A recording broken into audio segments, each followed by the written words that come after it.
On this week's episode of Ride the Lightning, the Tesla unofficial podcast, pricing and specifications for the dual motor and performance Model 3 are here. Yes. Plus, Model 3's first big safety rating comes in. Production on Model 3 is ramping up nicely. I'll tell you just how nicely. Tesla wins a dealership battle in another state, and more.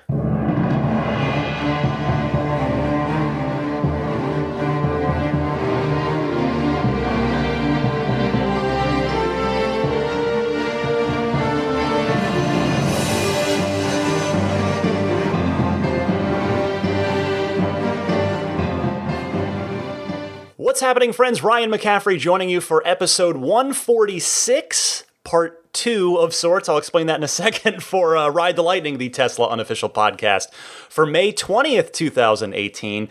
It is 12:34 a.m. on Sunday morning. The show is due to go out wide to everyone in less than 6 hours, less than 5.5 hours. But Elon Musk just about an hour ago, I was in a movie theater seeing Deadpool 2 with a friend of mine. I'd bought tickets a month ago, so I picked a heck of a night for that. I get out of the movie and look, and sure enough, Elon has announced the pricing and the specs and some other details for the Model 3's all-wheel drive, the dual-motor car, and the performance car. So I don't have any notes for this. I'm just gonna riff a little bit off of Elon's tweets, which included some to me once again, which I am extraordinarily. I just feel like I've got a horseshoe or a lucky rabbit's foot or something that must be hiding in my office that I'm not even realizing is there. Hugely exciting weekend here. Elon coming through on his promise to start. Actually, I don't know as of now. As of me recording this, if he started taking the orders. He said, let's see, late tonight, I gotta find it here. Please pardon my, the roughness of this a little bit, because it's, like I said, I'm just sort of flying by the seat of my pants at the last second here. The show was done. It went out to Patreon backers. I got it done on Friday with the intention that I would just redo the beginning of it and re-edit it, if Elon did deliver the news that we were waiting for. He did at the almost literal 11th hour. So here I am kind of winging it a little bit.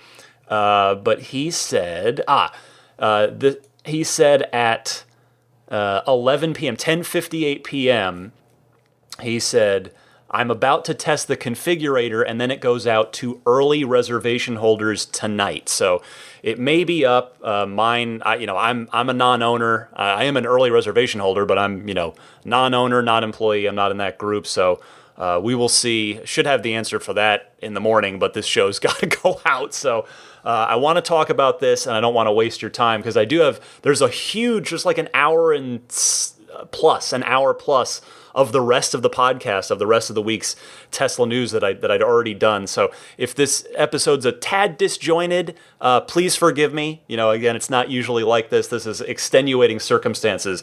But I want to rewind the clock here and just walk you through this real quick. Actually, first, let me give you what you want to know. And that is, if you have not heard yet, the pricing and specifications for the dual motor Model 3 as well as the performance Model 3. So the dual motor car is is 0 to 60 in 4.5 seconds with a 310-mile range. So no benefit to dual motor the way that the S and the X do with those induction motors. Hold that thought for a second.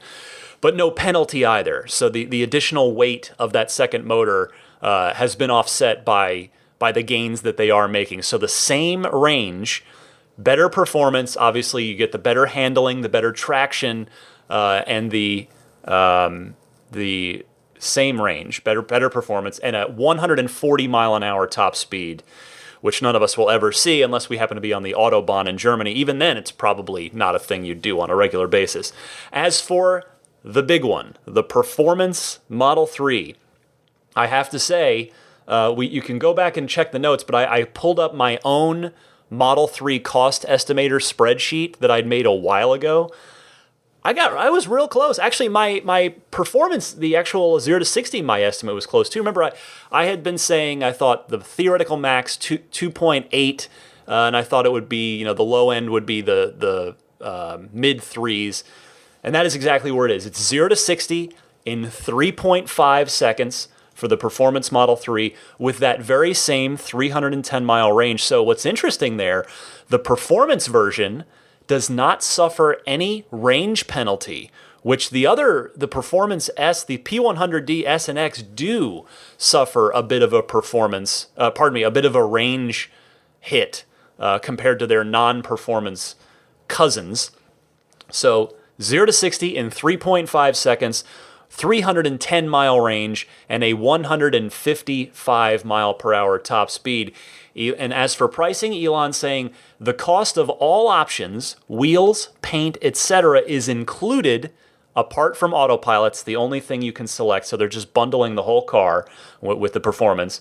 Cost is $78,000. He says about the same as a BMW M3, but 15% quicker and with better handling will beat anything in its class on the track. That's huge for a lot of people because the S and the X do not fare super well on the track. They tend to, the induction motors tend to, things tend to overheat, and the cars don't last super long on the track. So this is really good news to performance enthusiasts who want to take the car out on the track. And then there's another thing he mentioned here as well, and that is, he says, black and white interior available only for Model 3 Performance initially due to limited parts availability will broaden over time. And he went on to say, where did he say this? Sorry, again, I'm winging it here. But he said, we will start delivering the dual motor Model 3 in July. And then another person asked, now about that white interior, how soon do you expect it to be available for non-performance models? This is what I was looking for. And Elon says, quote, 3 or 4 months, depending on demand level. We have enough for about 1,000 a week right now. So the Performance, you will have the choice, I guess that's still not quite clear. Again, this may be cleared up by the time you hear this, and for that I apologize if that's the case. But he mentions black and white interior, which I had thought was indicative of a choice, black or white. Now, he did say black and white, but because let me rewind you a little bit now to him replying to me. So earlier Saturday, when we're all sitting here waiting on pins and needles for him to follow up on his promise from last week to start taking orders for the Performance and the dual motor car. He said at, let's see what time this was, 1:52 p.m. Pacific on Saturday, he says, working on Model 3 dual motor all-wheel drive and performance versions. Driving feel is amazing. Aiming to release config late tonight. So I jumped in and asked him a question. I said, Elon, I suppose this will be answered one way or another eventually, but many in the Tesla community are curious of what the physical setup of Performance in particular is, i.e., is it one smaller permanent magnet motor and one larger permanent magnet motor, or a large induction motor in the rear and a permanent magnet motor in the front? You remember I brought that up. That was a Reddit thread that's been something that's been discussed a lot because of the way that permanent magnet motors work, and they function a bit differently than induction motors. That it might not be the ideal setup to have two permanent magnet motors in a dual motor car. And Elon actually replied to me, and he gave me quite the specific answer. So he says, AC induction front and switched reluctance partial permanent magnet rear. Silicon carbide inverters in both performance drive units are lot sorted for highest sigma output and get double the burn-in. Which, if you need that explained to you, so did I. Basically, he's saying, so it is a Model S style motor, an induction motor in the front of the car, which will be optimal for when you can torque sleep the other motor on the freeway. And then the permanent magnet motor that's in the car now, that's in the rear. So it's one of each. It's like a hybrid electric motor setup. The silicon carbide inverters. That's I guess it's a higher sort of better quality drive unit, which of course every Tesla has, regardless of what kind of motor is in it. And then he's basically for durability sake, longevity's sake, the drive units on the performance are sort of tested to an extra degree there. I replied to him, just thanking him for that information, and unprompted, he replied to me again saying, also carbon fiber spoiler, 20-inch performance wheels, black and white interior. So that's that black and white. Now, I had suspected all of that stuff because you remember that I talked about Franz von Holzhausen's car and how I thought it was a sneak preview of the performance model. Turns out I was correct in that assessment. Franz's car, if you hadn't looked it up, and I talked about it, it's got the Sonic Carbon, aka dark gray, 20-inch sport wheels. It's got the painted red calipers. It's got a carbon fiber spoiler on the back of it. So sure enough, that car is indeed, by and large, a sneak peek of what the performance car will look like. And so it was nice, but it was nice to hear him confirm my suspicions on those things, that those would be included with performance. But what was interesting to me, again, that when he said black and white interior, I thought he was simply laying out the options, right? That it'd be black or white. But the fact that the way he used that again in the tweet that I read to you from later that night about. Now I gotta find it again. This is why I usually have show notes, people. So I'm not sitting here trying to find what I need on Elon's Twitter feed. But goodness. In any case, so now I'm left to wonder: does black and white interior, is he clarifying that it's the ultra white interior, but that it's got the black headliner? Because if you remember way back, the small handful of Tesla release candidate Model 3s that have been spotted with ultra white interior in them have had the same light headliner material that's in the cars now, the black interior cars. But in the Model S and the Model X, if you get the ultra white interior, it has the black headliner. And for me, I love that look because it's a beautiful contrast. If you've ever seen it in person, you can definitely look at pictures. It's so much better in person. Particularly the white seats themselves are so much bolder in person. But I really liked the look of that contrasting black headliner with ultra white seats. And the white looked it still looks nice in those release candidate Model 3s with the light headliner, but I just didn't quite think it packed the same visual punch, that same pop. So I wonder, I guess I said I should find this out in the morning and I'll be able to potentially correct myself on next week's show, but I am thinking, based on his wording of how he twice used black and white with an ampersand, like together, black and white, like a black and white cookie, that it's ultra white seats with black headliner, black interior trim. So we will see what happens there. But this is huge. And then, I want to get back to the price real quick. So $78,000 before any tax incentives. And that's without autopilot.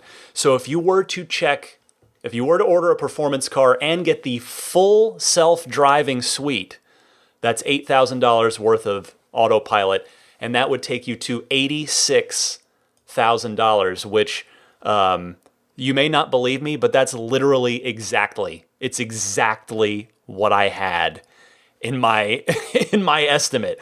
I had put base model 35, long range battery 9, premium 5, autopilot, all the stuff that's in there, and then I had guessed sport wheels 4, red paint 1. Dual motor 4, turns out I was off, it's 5.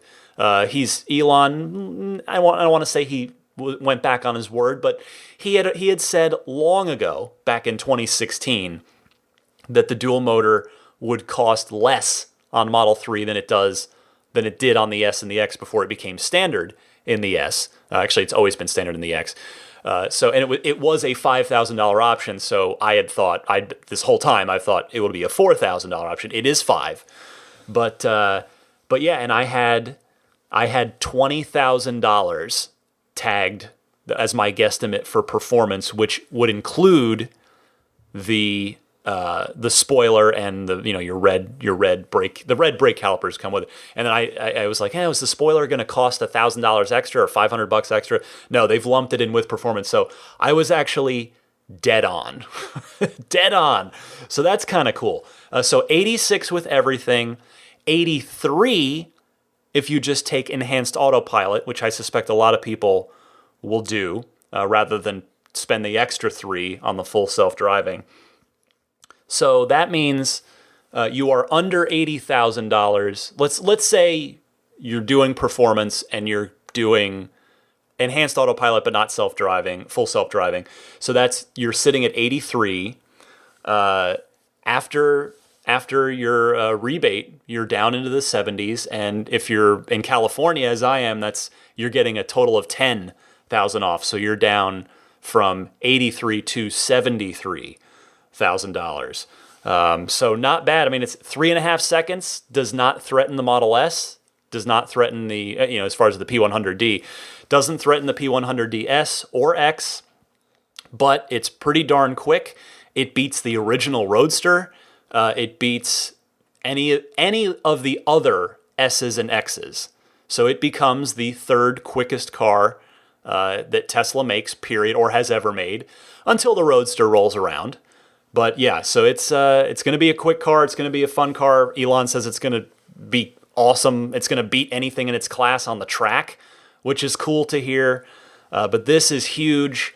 I cannot wait to get to order mine. I might, obviously I'm not my design studio. I'm not in there yet because I'm in the back of the plane as far as priority goes. I did, of course, I got my March 31st reservation I camped out for, but I'm still, I'm flying coach on this one, but we'll see. I will have some more information for you on all of this next week. But again, I did want to get all of this out to you. Let me just go through more of Elon's tweets one more time, because he spent some significant time dropping some pretty important knowledge on Twitter. I've shared some of it already, but it will be... So I guess the one question, again, you'll probably know this by the time you hear this, so I don't want to waste time, but the 20-inch performance wheels, again, I presume those are going to be the Sonic Carbon, the dark gray ones that were on Franz's car that I was just talking about, as opposed to the silver ones that are available for purchase on Tesla's site to, then that price includes installation and that extra, suspension bit that they have to put on for you. But I'm guessing the performance model is going to have a Sonic Carbon 20-inch sport wheel, and that's what I would pick personally. Everybody's different, right? Everybody's got their own choices. So there's that. What else can I tell you? He says, just on a different topic, shifting gears for a second, will soon enable Tesla owners to request service from their phone with a few taps. Tesla Ranger will come to you to take care of your car. No need to bring the car in yourself, and zero paperwork.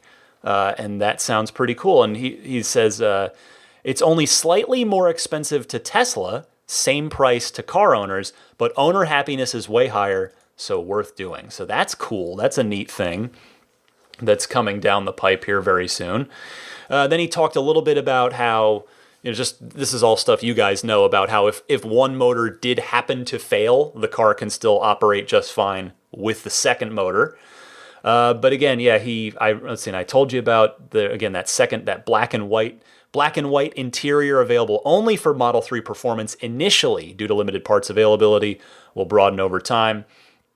And a little more detail, or a little more generalization actually, rather than detail.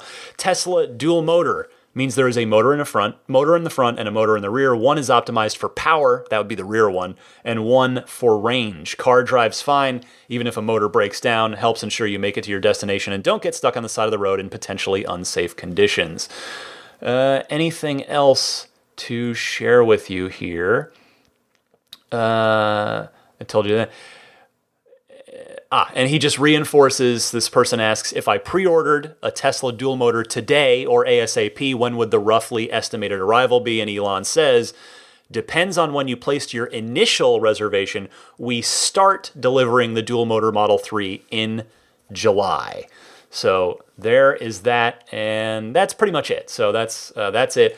I've been rattling on for 20 minutes about this. I know I'm excited. It's 12:54 a.m. I have to get this show edited and out to you, and I have to get to bed, for goodness sake. So, oh man, but heck of a night, heck of a day.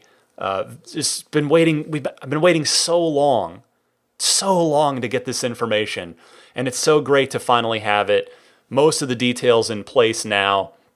It's just a matter of trying to get my hands on a car. I mean, this is what I've been waiting for. The all-wheel drive, hopefully the performance. I got to run the numbers one more time. We shall see, and just trying to get my hands on it. But this is great. I hope you guys are as excited as I am. By the way, if I don't sound excited, it's because my wife is asleep. My wife and daughter are sleeping upstairs. My daughter's even having a sleepover tonight, so there's a friend here. So I'm trying to contain my voice a little bit. So again, I'm rambling a little now. I'm gonna stop. I'm gonna transition you. The edit might be a little weird because I'm recording this at 12:55 a.m. versus the rest of the show that you're about to hear was recorded at a more normal hour with a more under different circumstances. So this is awesome. I'll have more next week, but I wanted to do everything I could to get this information out to you now, so that it's not a week old by the time next week's show rolls around. So thank you all for listening to this. This again, 21 minutes. I've been going for 21 minutes.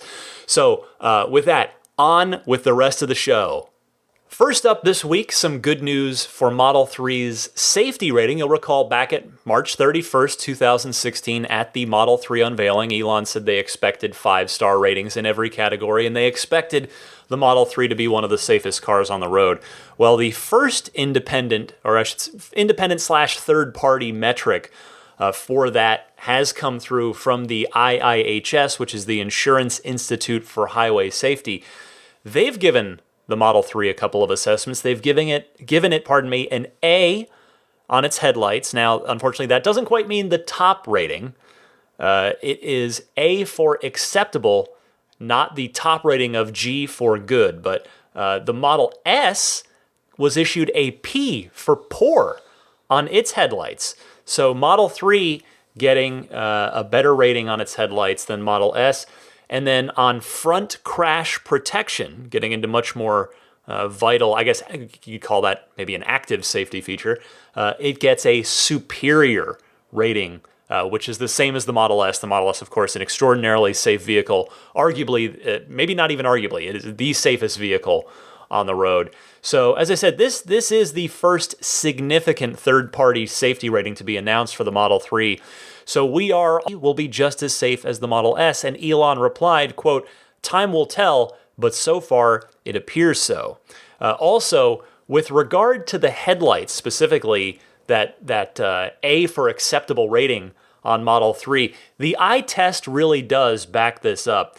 Pretty much all Model 3 owners who are also Model S owners have noted the improvement in headlight brightness and illumination when moving from the Model S to the Model 3. So as sort of on a side-by-side, the Model 3 stack up very well, both on the eye test and now according to the IIHS. So good stuff there from Model 3. Hopefully more excellent safety ratings are yet to come from the NHTSA and others. Speaking of Model 3, big story this week, really the biggest story outside of those performance and dual motor specifications and pricing we're waiting on, the production ramp for the Model 3 continues to get steeper. And yes, I mean that in a good way. That means that line is getting more and more vertical as production ramps, which is a good thing. This is according to a company email Musk obtained by Electrek. Tesla now sitting at 3,500 Model 3s produced per week as of right now, as of this past week. Elon saying in an excerpt from the email, quote, "It is looking quite likely that we will exceed 500 vehicles per day across all Model 3 production zones this week," end quote. Obviously, you do the math on that. That means 3,500 cars per week, as I said, because we know that Tesla is now operating 24 hours a day, 7 days a week. And the key there, of course, the key in that statement is all Model 3 production zones. That means everything, every aspect of production. It's not just the battery pack production assembly. It is everything. And we're in mid-May here. So that would seem to bode well for the goal of getting to 5,000 cars per week produced in July, which of course means options introduced into the production line. You get a choice of one motor or two, you get a choice of performance or not, and you get a choice of black interior or white. That is what we are all waiting for, or many of us are waiting for, are those choices, those options, a little variety into the production line. So let's go 5,000. Fingers crossed that they are indeed targeting, or they're indeed on track for that in July. Anecdotally, at least from the outside here, it sure seems like they're in pretty good shape towards that goal. More good news coming to you this week in the world of Tesla, and it's specific to the state of Utah. I want to thank listener Patrick from Utah for keeping me updated on this and sending this in. Tesla has won another battle in that war with the dealers' associations I'm about to read to you.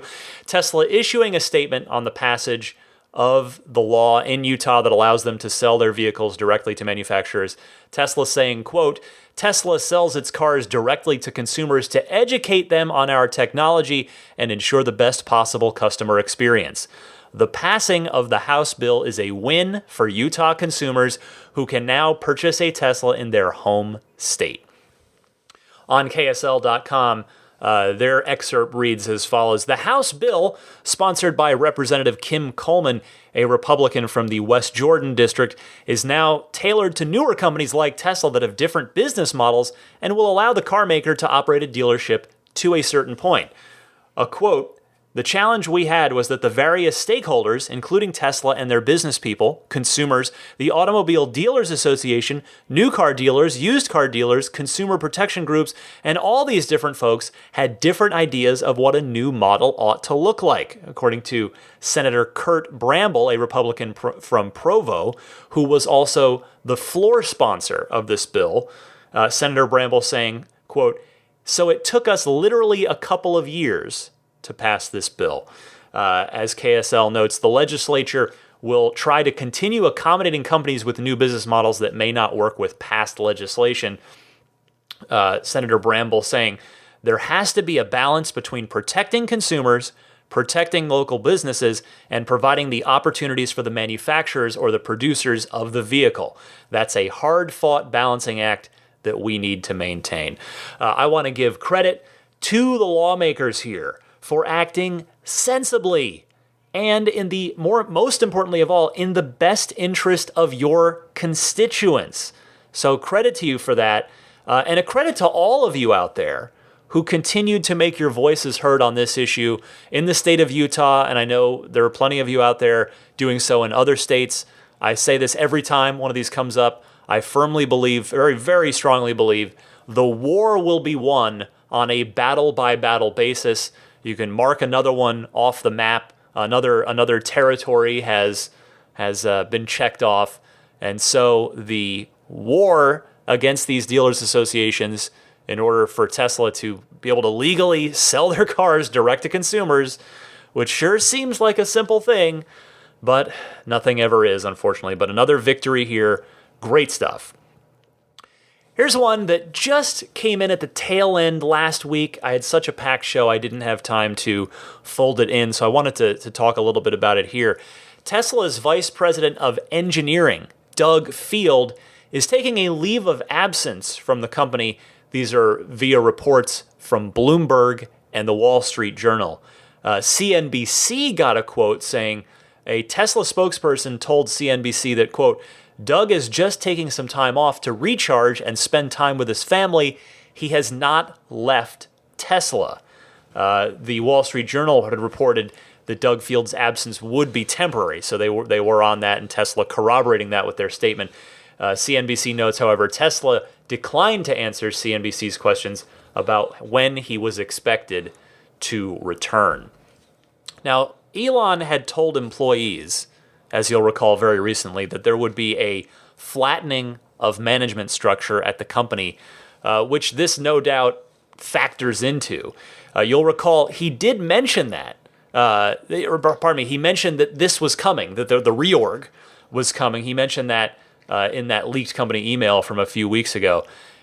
So hopefully Doug is going to rest up, recharge.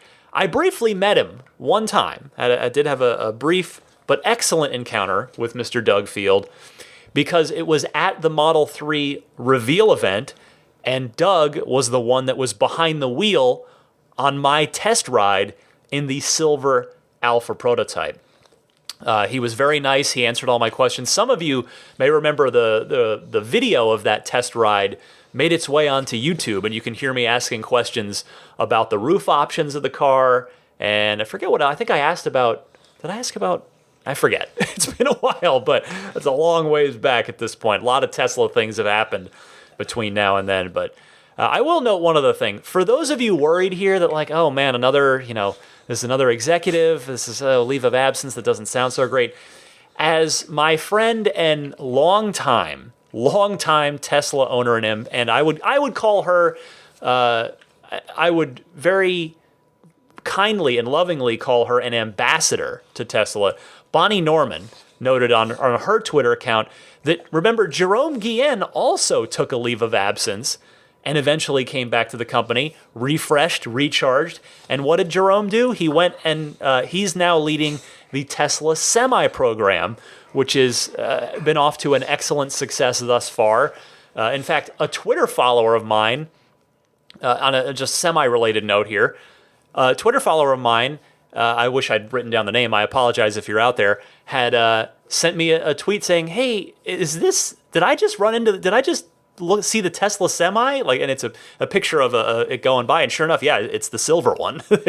So they're out there, they're getting lots of reservations, lots of deposits for the Tesla Semi, so it definitely, a leave of absence is not automatically a bad sign. And Doug Field, he's had a heck of a time at Tesla as far as workload. He came in 2 to 3 years ago, I think, and not long before Model 3 was unveiled, and so he's had to get the whole program as the head of engineering. He's had to get the whole program moving, get the car built, and it's been a lot. And they're getting them built now. So here is hoping that, if you'll pardon the phrase, given the fact that we're talking about Tesla here, here's hoping that Doug gets to recharge his batteries. Thank you, folks. I'll be here all week. Be sure to tip your server. I'll see you next time. No. But yeah, so not necessarily bad at all. Hopefully, Mr. Field gets recharged. Speaking of the Wall Street Journal, they also reported this week that Tesla rejected the idea, or the actual, not the idea necessarily, but Tesla rejected the process of incorporating eye tracking technology into autopilot, both before autopilot launched and since its release. According to the Wall Street Journal, quote, long before the fatal crash of a Tesla car in March, that would be the Model X crash. There have been two, one in an S and one in an X.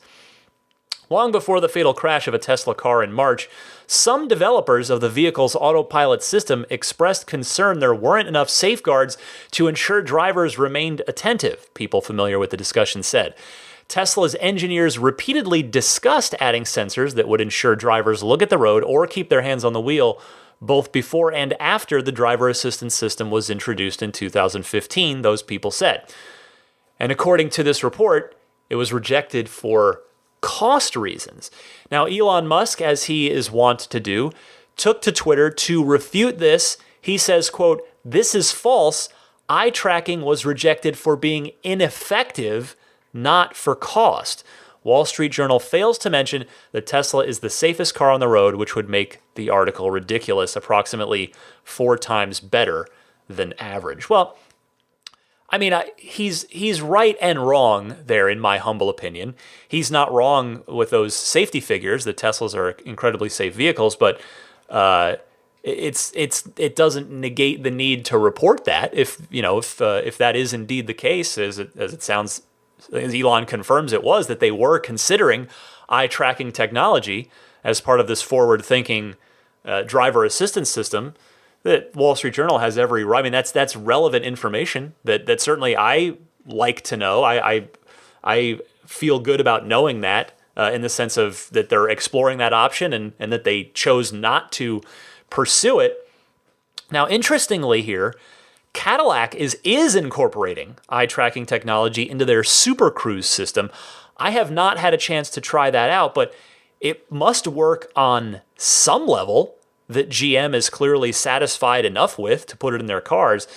But nevertheless, I mean, this is one of those cases where, for me, Elon and Tesla do get the benefit of the doubt, and I'm certainly going to take Elon at his word in that the eye tracking was ineffective to Tesla, according to Tesla's standard. I mean, I have to say, if it did have that, if Teslas did have a mandatory eye tracking technology as part of autopilot, I honestly wouldn't mind, really, because if it's checking to make sure that my eyes are on the road, I have no problem with that, because you really shouldn't be looking away at all with autopilot. Yes, it's nice to rest your arms, maybe have your arms in your lap, ready. I mean, you're not supposed to. You're supposed to have your hands on the wheel.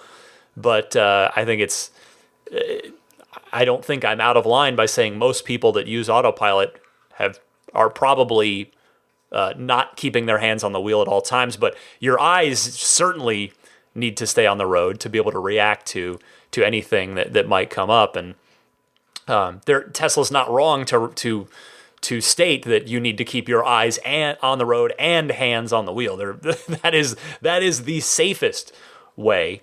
But yeah, it's interesting that Tesla had this, or at least they looked at it, I should say, and chose to reject it. I wonder if it's a thing that they could incorporate at some point in the future. I wonder if the Model 3's interior-facing camera that's built into the rear-view mirror, if that could possibly be used for this in some way. I don't know the technological capabilities of that camera. It is basically at the driver's eye level, so theoretically, it could, hopefully, I would think, be technologically capable enough to be checking and verifying that your eyes are on the road, but we'll have to see. We'll have to see what happens with that.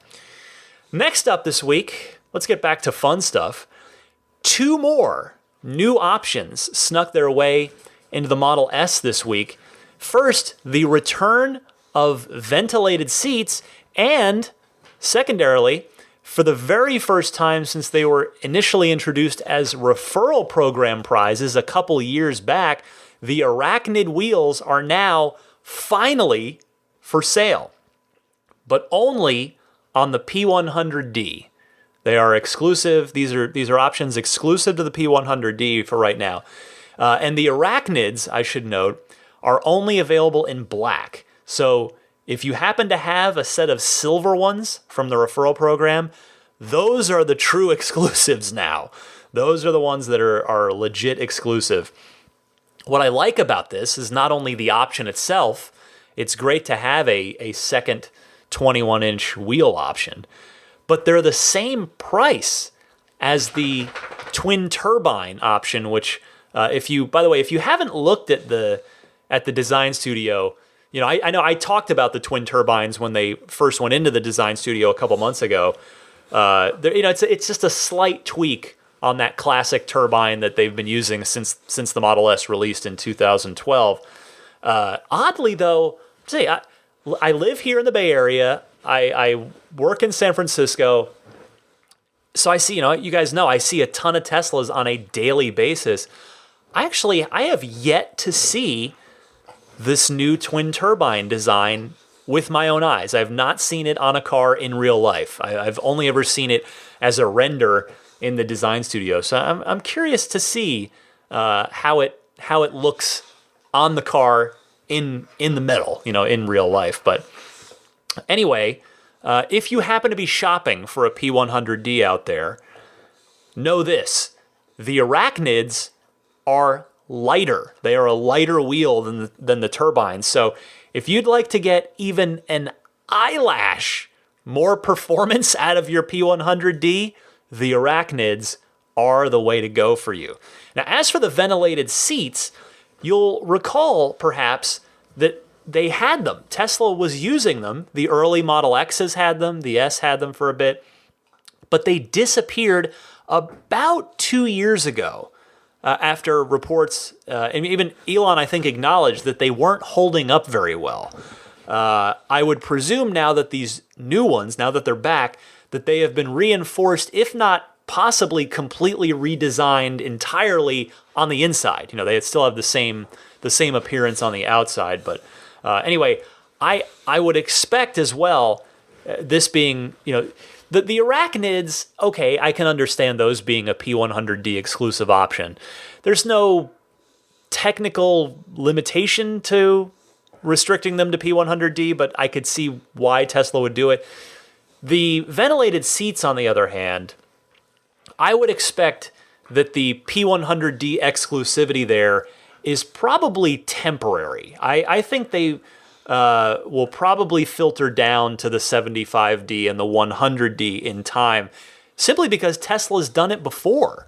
Most likely, Tesla has to clear out the existing inventory of non-ventilated premium seats in order to then get those cleared out so that you can be putting the ventilated seats in all of them. And as such, since they're ventilated, well, they have to do something, right? They're probably going to have a cooling function, which is what the original, I was going to say perforated seats, but is that really I guess that's probably the ventilated's a nicer way. Perforated just sounds like someone poked holes in it, but anyway.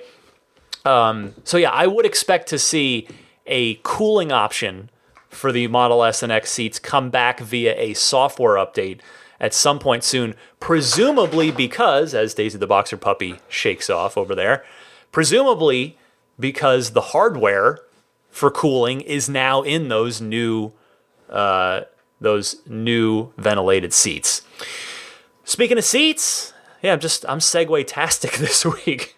It's always fun to segue when you can. The Model 3 seats got a much less obvious tweak that was made public this week. In fact, it's so subtle as to almost look like it's a trick of the eye. But they are slightly different. It's not the shape of them. It's not the color yet. No white ones as of this recording. But it appears that they sort of moved the stitching on the bolsters on the sides.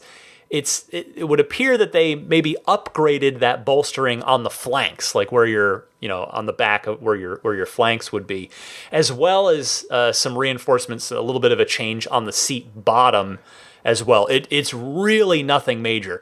I was looking on the Tesla Motors Reddit of a side by side picture, and I could barely tell the difference. Like it's extraordinarily subtle. If it had not been pointed out to me, I don't think I ever would have noticed it. And you guys know me. I'm eagle-eyed with this stuff. I like to be zooming in and taking notice of everything. But yeah, this is pretty subtle. So if you have not yet taken delivery of your Model 3, you will be getting this new seat, which I guess we can just go ahead and colloquially call version 1.1 of the Model 3 seats. So look for that in your Model 3 when you take delivery.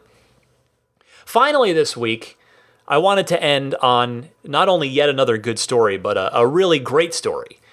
I want to give a shout out to my friend and definitely a friend of this podcast, Ben Sullins of the Teslanomics YouTube channel. Ben, you may have heard about this because it actually got picked up in a lot of mainstream news outlets. Remember the CBS This Morning report from, I guess that must be a month ago already, talking about Elon Musk sleeping at the factory, and they actually showed the conference room where he sleeps and showed the couch, and Gayle King was sort of asking him about the couch, and Elon was saying that it's a really super crappy, stiff couch. It's not comfortable at all, and sometimes he even sleeps on the floor. Well, Ben launched a GoFundMe to raise money to get Elon Musk a new couch for when he sleeps at the Tesla factory. And get this, Ben and the community raised over $9,000, none of which went to a couch, and all of which was doubled because of the couch company and Elon Musk himself. There's actually a news release about this, and I'll read you an excerpt here. Quote, "The money raised was left untouched because furniture company Wayfair kicked in with a high-end couch as a contribution instead. What followed was the surprise doubling of the funds by Elon Musk, which will help residents of Nepal get back on their feet amid the after effects of a massive earthquake in 2015. The support goes through UK-based charity Renewable World, whose members aim at fighting poverty through renewable energy." And Elon even shouted out Ben on Twitter, saying, quote, "Wow, thanks for the couch. I will match the donation from my foundation." So if you were a part of this, bravo to you. Just a tip of the cap to Ben and just the Tesla community at large. That's the kind of thing that makes the Tesla community special. It's the kind of thing we all want to see, we love to see. So bravo to everybody involved there, including Wayfair, including Elon. Great stuff. And on top of it all, Elon does have a better couch to sleep on in that conference room now. Let's hope he doesn't need to sleep on the factory anymore, on the factory couch, the conference room. All right, that wraps it up for the news this week. Plenty of hotline calls for you, queued up, ready to go right after this.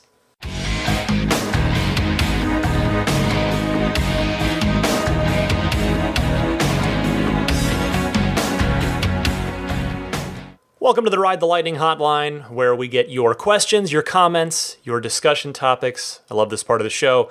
I've got a bunch of good ones lined up. As always, thanks to all of you for continuing to call in, sending in your questions. You can do that two easy ways, one of two easy ways. You can either call the toll-free Ride the Lightning Hotline and just leave a message by dialing 1-888-989-8752. Again, that's 1-888-989-TSLA. Or you can use your smartphone's built-in voice recorder software, record something, and then email that file to me here at the podcast email address, which is teslapodcast@gmail.com. For the hotline, I want to thank lifeonrecord.com for continuing to provide that. If you know someone special with an upcoming birthday, anniversary, graduation, or some other special occasion, you can give them a unique gift of recorded voices from friends and family telling them why they're special. The recordings can be podcasted or put onto a keepsake. Let's kick things off with Pete in Carmel, who mentions something he heard about autopilot on an NPR interview. Let's hear about this from Pete. Hello, Ryan. This is Pete from Carmel. I just wanted to chime in about autopilot. I was listening to another podcast, a well-regarded podcast from NPR, and they were interviewing a woman who was an ex-fighter pilot, and she now works for a company that develops self-driving software. And she was very critical about the current sort of level 2 technology, although she didn't really mention Tesla by name. I think obviously that was some targeted commentary by her, but she stated that currently we have the worst of all scenarios because we're asking people to jump in and take control of the car when there's an adverse situation, and in that situation there's a higher risk of getting into some major fatal accident. And she obviously works for a company that's developing software for level 4 and above driving. She thinks that there shouldn't be any automatic functions until level 4. But I think she's ignoring Tesla's data. It seems to me the last time I checked that the safety of Tesla's current autopilot suite is 2x better than a human. I've used autopilot extensively for the last 2 years owning my Model S, and I will say as long as you use it as instructed and you're paying attention, it's a very relaxing experience. I drove home last night. I was tired, 11 o'clock at night, and just the ability to sit back and watch the road, not have to steer, and just being able to take it all in, it was very, very easy and I think safer in many ways. So I'd like to get your thoughts on this subject. Thanks again. You hit the nail on the head here, Pete. If you use it as intended. I don't want to get too tinfoil hat conspiracy theory on anyone here, but I'll say this because I have touched on it before. Tesla is on the cusp of real, proper, and permanent profitability, in my humble opinion, at which point they will effectively become untouchable by the dealership groups, by the fudsters, by the competition, etc. So all I'm saying is we can't rule out, or all right, at least I can't rule out the possibility that all of these vastly overblown autopilot crash stories, and I'm, by the way, just to clarify, I'm not talking about the Model X fatality in Mountain View. That's a serious situation that merits the attention it's getting. But I'm talking about all these other things that just keep popping up where any little thing is reported on and shouted far and wide, usually with a sensationalist headline. I cannot rule out that those things are part of a coordinated effort to try and hurt Tesla as much as possible, as some sort of last gasp effort to try and keep Tesla from achieving ultimate success.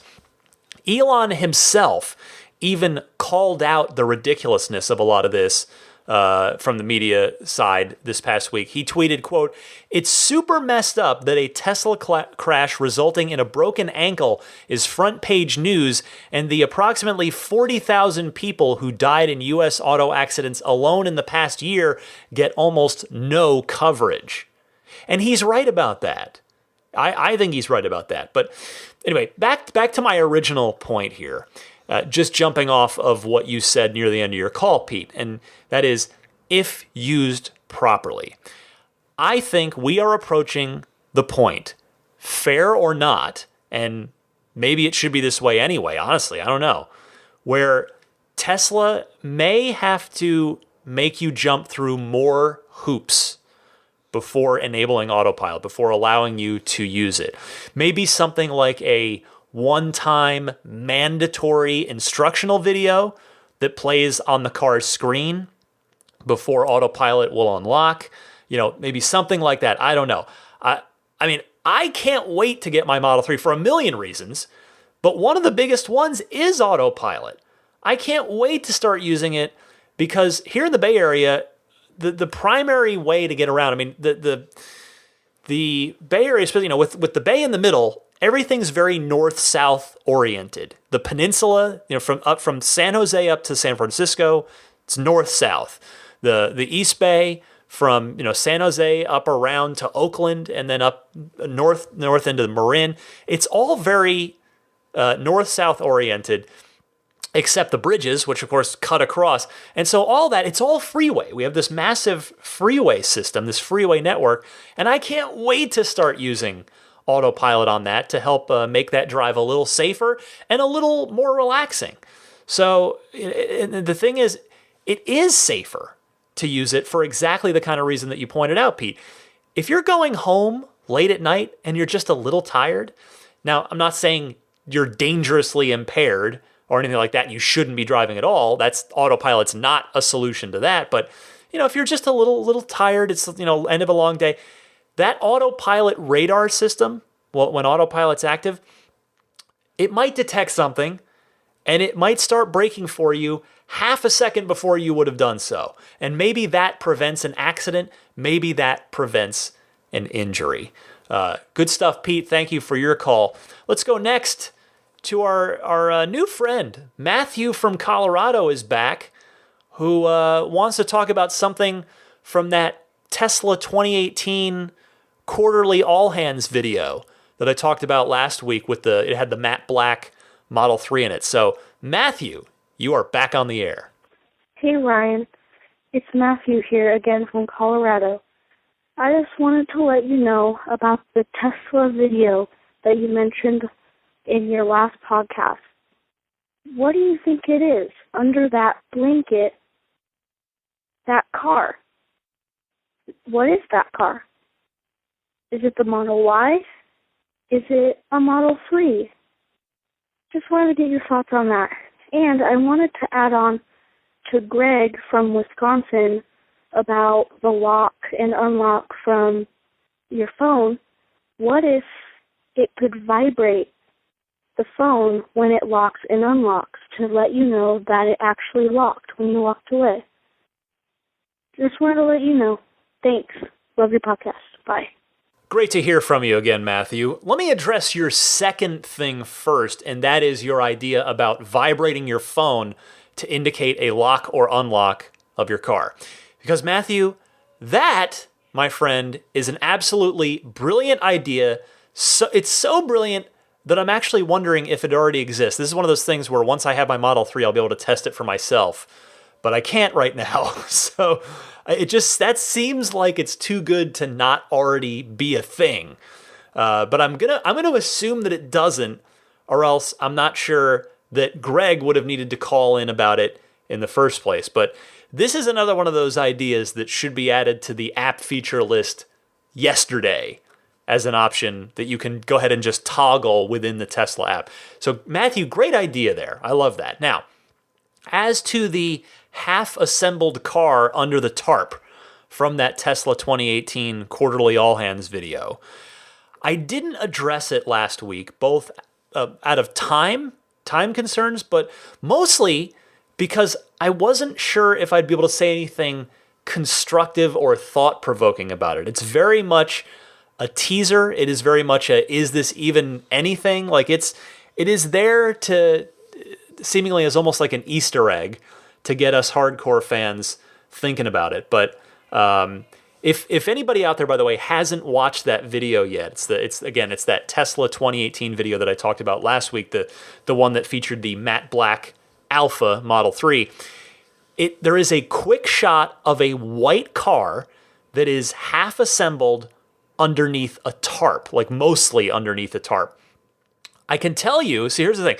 What I can tell you from having been around Tesla for a long time now is that in the early days of the Tesla factory, I'm talking the early Model S days, you would see those kinds of things around in the Tesla factory, just like half-finished cars under partial tarps. Like, because I'd gotten a chance from some friends to be in there a few times in the early days, and it was very cool to be in there. But anyway, so I've seen stuff like that before, but the question is obviously, what was it? Like, was it a Model S? Was it a Model 3? So I don't know. I just went, after your call, I went and stared at it again for a couple minutes. If you're curious, it's at the 15-second mark of the video, if you go look at it on Tesla's YouTube channel. I have to say, I think it's just an S. I really do, and I know a lot of people may disagree with me on that, and that's great. Like, let's see if we can figure it out together. But the wheels look like turbines. The general shape of it looks pretty Model S-ish. The roofline, I don't know, maybe it looks a little high to be an S. I don't know. The rear of the car just isn't there, so we don't really get anything out of that. So it's tough to tell from the back. Could it be a Model Y? Yeah, maybe. It might be. But it would seem to be sitting... Here's the reason I don't think it's a Y. It seems like it's sitting way too low for that. Like, it's sitting car height. It's not even... It's like sitting S height. It's not even up a little at all. Like, which a crossover, which an SUV, even a small SUV, would be. Although, if it turns out that this is the Model Y, then one thing is for sure. I'll have been proven right on my prediction from long ago when I said that the Falcon Wing doors will have been ditched on the Model Y. Because if you remember way back, Elon Musk originally tweeted saying that the Model Y would have Falcon Wing doors. So we'll see. This will be a fun one. Just, put a bookmark on this and let's come back to it in whatever it's going to be, 6 months, 9 months when this car gets unveiled probably.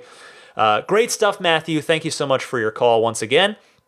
Next is Damon from Northbrook, calling in response to a previous caller about Model 3 wheel options of the aftermarket variety. Damon, you're on the air. Hi, Ryan. This is Damon out of Northbrook again, calling about your most recent episode where a caller asked about Tesla Model 3 and wheels.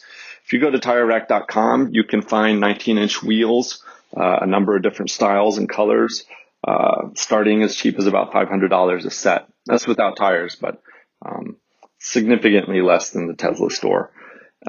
Also, regarding the Tesla and video games, or the Model 3 and video games, if you search GTA 5 Tesla Model 3, you can find that there's plenty of mods that allow that car in there.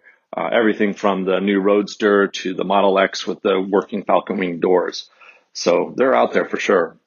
Lastly, I had called some time ago expressing my interest in getting a used Model X, but they just aren't coming down in price. The Teslas are really holding their value well. So I am looking at a Model 3 now just as a stopgap until the Model X's come down.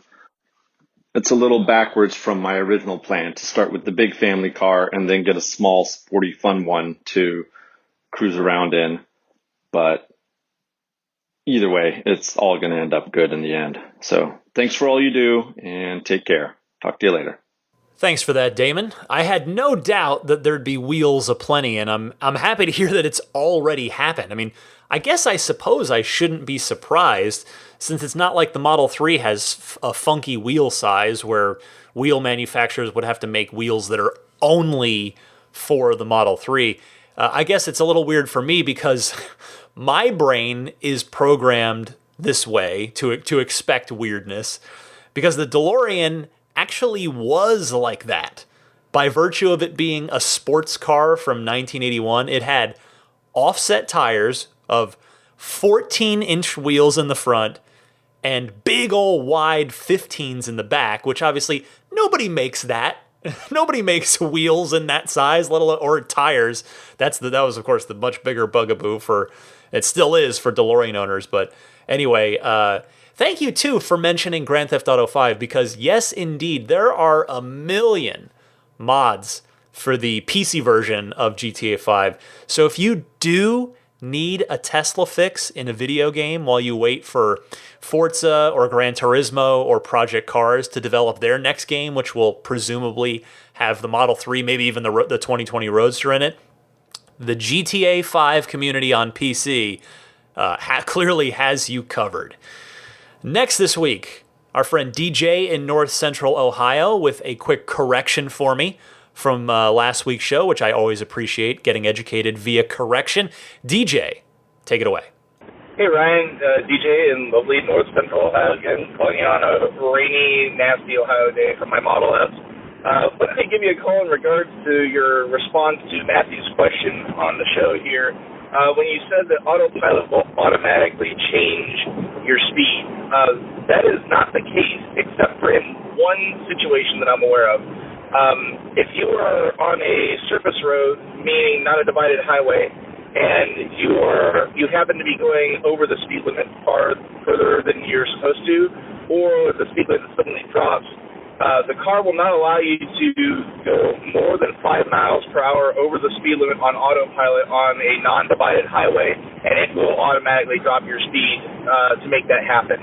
So, but yeah, if you didn't, actually, it just happened right here. I just passed I was doing 70 and I dropped down to a 55 here. I passed that sign. I watched the binnacle, acknowledged that I passed that sign, and kept on driving. So, trying to throw that out there as a correction.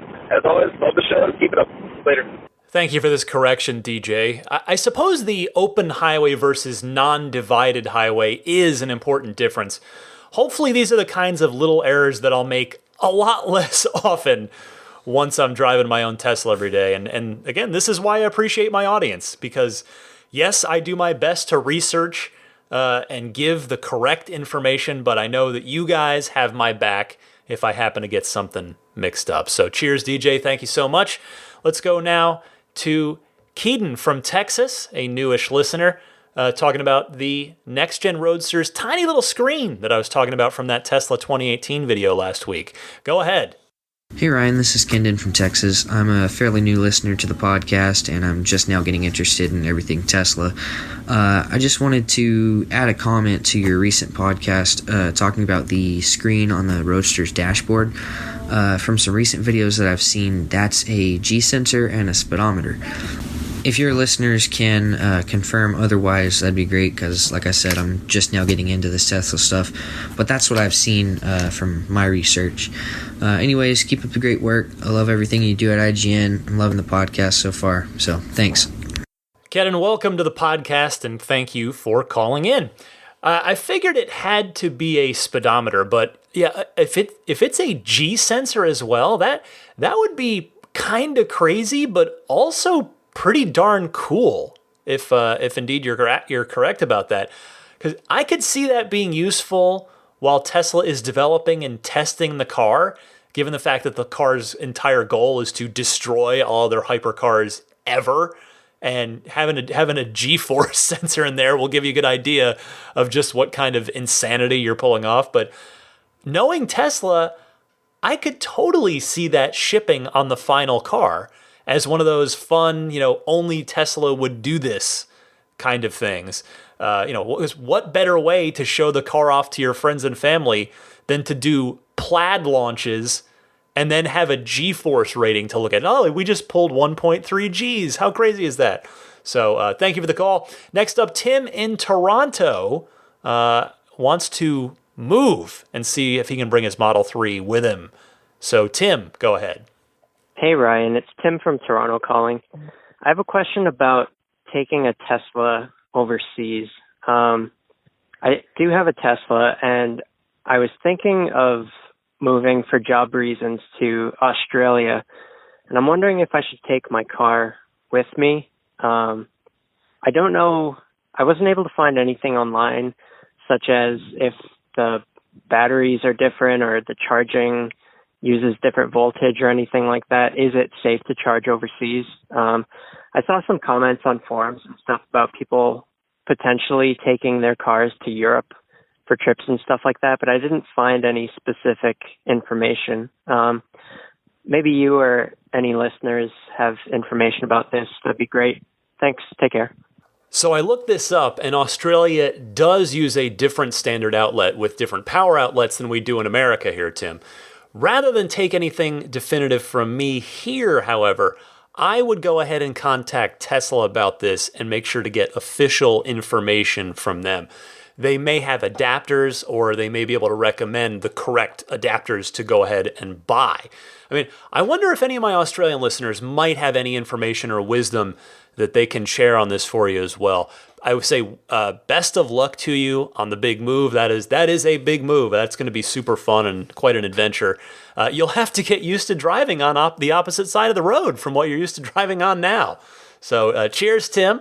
We've got a few more calls here. Let's say hi to Jeremy, not too far away from Australia. Jeremy in New Zealand wants to talk about the quarterly conference call recently, as well as a right-hand drive specific question. I guess it's fitting that this call follows the last one.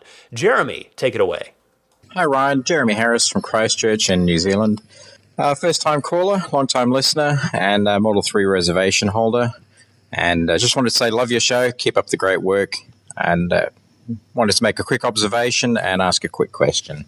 My observation relates to your last week's show and the comments you made on the quarterly earnings report, and the fact that Elon sounded a little bit terse or possibly even rude with a couple of the investors. And one of the thoughts that crossed my mind was he sounded like a very, very tired, sleep-deprived parent that's trying to raise a newborn child. And I suspect that's how he probably feels with the amount of time and effort he's been putting into the Model 3, and a reflection probably of his sleep deprivation and just his overall fatigue levels. I think he was probably just wearing a bit thin in terms of his patience by the time the investor calls came around, and I think that was reflected to some extent in his approach towards them. My question relates to the fact that in New Zealand we drive on the left-hand side of the road, and hopefully the Model 3s will turn up towards the end of 2019. I'm planning on ordering it with enhanced autopilot. But it occurred to me that when I do, they're not going to have as much data on vehicles driving on the left-hand side of the road for their AI. And I was wondering what your thoughts were, or your listeners, about whether or not the enhanced autopilot or full self-driving would take much longer to come out for right-hand drive vehicles than it currently does for left-hand drive vehicles, given the fact that they might need more time to gather more driving data to bring it up to speed on that. Anyway, that's all I wanted to say. Thank you very much. Love your show, like I said, and looking forward to the next one and many more to come. Keep up the great work. Congratulations, Jeremy. I think you might win this week's award for the farthest distance called in from. Anyway, your question is a good one. For now, I'd suspect that it's not a big difference for autopilot, because all autopilot is doing now is seeing the lines in the road and staying between them, for the most part. But for the future, yes, it would definitely need some different logic. And as such, I would have to imagine that the technical side of things might not be ready as soon as it is for left-hand drive territories. But then again, even once the technical side is deemed ready, we're going to be hung up waiting for lawmakers and regulators to give it the official green light. I mean, potentially hung up. We don't know. Hopefully not. But so if New Zealand is more gung-ho about it than America or the UK or anywhere else, you guys could end up being first. I mean, that's totally up in the air as far as I can see it. I actually think there's a reasonable chance that the United States will not be the first territory in which Teslas are able to legally do level 4 full self-driving. We shall see. It's going to be interesting to track this. Next up, let's go to Mark, who wants to talk a little Model 3. Let's see what's on his mind. Mark, go ahead. Hey, Ryan, this is Mark calling. Reaching out, just had some thoughts on the Model 3, and I think it's strange, especially after this last earnings call, that Tesla still really only has a $50,000 car on the market, and it's basically looking at the $48,000 long-range battery with premium package, and when you add the deposit and delivery fee, it's really a $50,000 car, and I'm hoping that Tesla considers day zero line waiting customers when it comes to the tax credit. Perhaps some folks who did that are counting on the tax credit. They still want to add autopilot, or they still want to add the premium package to the $35,000 version. Some of those things still bring you up about $40,000, so the tax credit would certainly help. And maybe some of those folks actually just want a $35,000 version of the car because that's what they can afford. And I've always had faith in Tesla, and I kept my deposit with them for 2 years, hoping that they'd take care of us in terms of the tax credit. So fingers are crossed, but I have to admit that, at some point I start to have my doubts, especially when we're hearing Elon talking the last earnings call about delays with the Model 3. And, for years, guys like you and me were hanging on saying, this is the Model 3, this is the car that's supposed to be built specifically for ease of production. We made all these mistakes with the Model X. This is the easy car to build, and just the fact that it's taken so long to ramp up compared to what the original estimate was. So, like I said, I'm a huge supporter of Tesla. I'll keep my deposit in there, and I'll buy as much as I can and support them. But just wonder if you're feeling that kind of hesitation or that doubt a little bit in terms of what you heard on the last call. Hope you're doing well. Dig the show. Take care, man. Thank you for this heartfelt call, Mark, and I'll be honest with you. I was where you are when the last delay happened earlier this year. That one really hurt me. I've made my peace with it personally, but I don't begrudge anybody who feels the way you do. And you're right, it's especially tough for folks who waited in line on day zero to get that $35,000 Tesla. The good news there is that if there aren't any more delays, which is, still a reasonable if at this point, there are no guarantees, then those day zero line waiters should have late 2018 delivery estimates for standard battery, which is what mine shows as somebody who waited in line. That means that hopefully, at the very least, those folks that waited to reserve this car sight unseen at that point in time, dreaming of that $35,000 version, can actually get it and still just barely slip in under the deadline for the full $7,500 tax credit. Fingers crossed on that one. 2 more calls to take us home. Let's go next to Omar in Anaheim. Wants to talk about autopilot and potholes. Omar, go ahead. Hey Ryan, this is Omar calling from Anaheim, California. Just became a recent listener of your show. I have to say I absolutely love it. After my wife and I became owners of our Tesla Model S, this show has been a great place to go for good information and advice. I had a question for you and perhaps your listeners. After the latest autopilot update rolled out, I noticed significant improvements in how the car is driving. One thing that I've noticed, but I haven't seen a whole lot of people talking about, is that I've actually noticed my car starting to avoid some potholes on my route to work and back. And I've had this happen a couple of times. I'm trying to figure out if this is one of those things where some kind of confirmation bias on my side that I'm picking up on something that's not really there.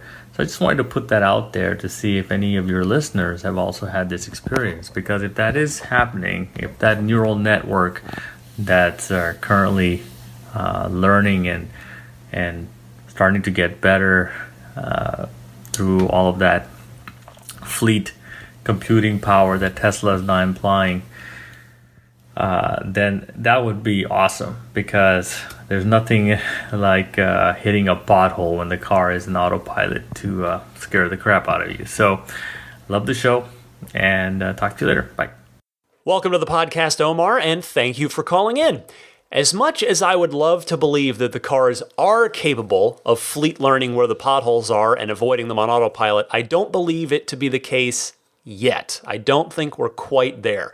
I've heard nothing about this, but then again, I certainly don't want to dismiss you out of hand, but I will tell you that nothing I found specifically points to this as an actual part of autopilot's technological capabilities. So I wonder if they just, maybe one that you're used to hitting got filled in, so you're just cruising right over a repaired spot, or what might be going on. But I sure do hope that is going to be something that the autopilot cars can do at some point, which is properly avoid potholes wherever necessary. That would be a heck of a feature. That would be a great feature. Thanks for calling, Omar. And final call this week, last but most certainly not least, we've got Matt in Nova Scotia. He visited California for the first time recently and got to see some California sights and wants to talk about the future of Tesla. So Matt, take us home. Hi, Ryan. Matt here from Nova Scotia calling. I just had 2 comments and a question. One, I was just in California recently for the first time, and I stopped in at In-N-Out Burger, thanks to your suggestion, and it was good. Although I wish I'd known about the well-done fries, which you mentioned a couple of weeks ago before. They were good, but I like them well done as well. I also got to stop in at a Tesla place and see the Model 3 for the first time, which was cool. And I also got my invite to configure for my Model 3. Unfortunately, I had to click defer until early 2019 for the standard battery, but that's fine. My question is just about your thoughts on Tesla's or Elon's allusion to the Model 4, which was in the master plan part D, which he later said would not necessarily be required due to the Tesla network. But now that we are seeing that the Tesla Model 3 is not truly an everyman's car, it's not a $20,000 car anyway. Do you think that they will build a Model 4? Just curious on your thoughts. Thanks for a great show. Bye for now. Great to hear from you, Matt, and I am very glad to hear that In-N-Out lived up to the hype that I created for you. Their fries are fine, but they're definitely not up to the incredible quality of the burgers in most people's opinions. Anyway, I honestly think it's impossible to predict at this point, getting to your actual Tesla question, because Tesla's priorities shift sometimes in service of the mission, in pursuit of their mission. I think the short version of an answer to your question would be, if a $20,000 compact sedan, a Model 4, if you will, helps accelerate the world's transition to sustainable energy, then yes, they'll build one in time. But as you noted, Elon is going to bet big on the Tesla network, and if the Model 3 continues to sell in huge numbers even after they're at full production, and which includes producing that $35,000 model, it remains to be seen what path Tesla is going to take. The Semi, the Roadster, and the Model Y are the currently known projects, with the pickup truck being on deck after that. Those four things are almost certainly going to keep Tesla very, very busy into the next decade. So we'll see what happens from there. I mean, that would be my take on it. If I had to guess myself, if I were guessing, and that is all it would be guessing, I think there will eventually be a cheaper compact sedan with good, strong electric range, but I think it's going to be a very, very long time out in the sense of very on sort of Tesla time. You know, Tesla is a nimble company that's done a lot very quickly in the grand scheme of automotive history, but I do think a Model 4 is probably a minimum of 5 years out, probably closer to 10 if it happens at all.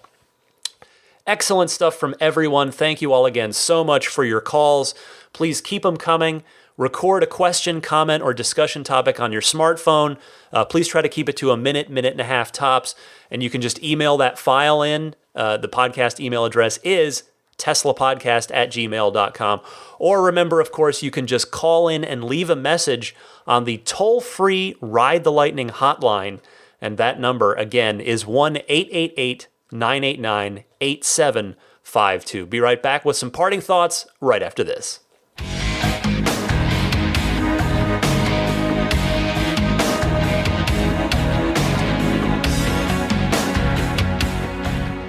All right, time to get out of here, but before I do, I remind you that abstractocean.com has a 20% off coupon code for first-time customers. Use the coupon code RTLPodcast at checkout. They've got the tempered glass screen protectors. They've got a bunch of fun new products, a lot of lighting stuff, a lot of accessories for you and your Tesla. abstractocean.com. And then there's Immaculate Reflections. Find them at irdetailing.com. They are the Bay Area's premier paint correction and coating specialist. They've got, of course, paint correction, new car delivery, ceramic coatings, including Seaquart's Finest Reserve, paint protection film. They're about 45 minutes from the Tesla factory if you are taking delivery of that beautiful new Tesla and want to keep it looking as beautiful as possible for the life of the car. Be sure to stop by, look them up, see what they can do for you, see what makes sense for you and your car. Again, irdetailing.com there. They've got coupons, 10% off for listeners of this show with the coupon code RTL10, as well as a military discount for both current military members and veterans as well with your military or veteran ID card.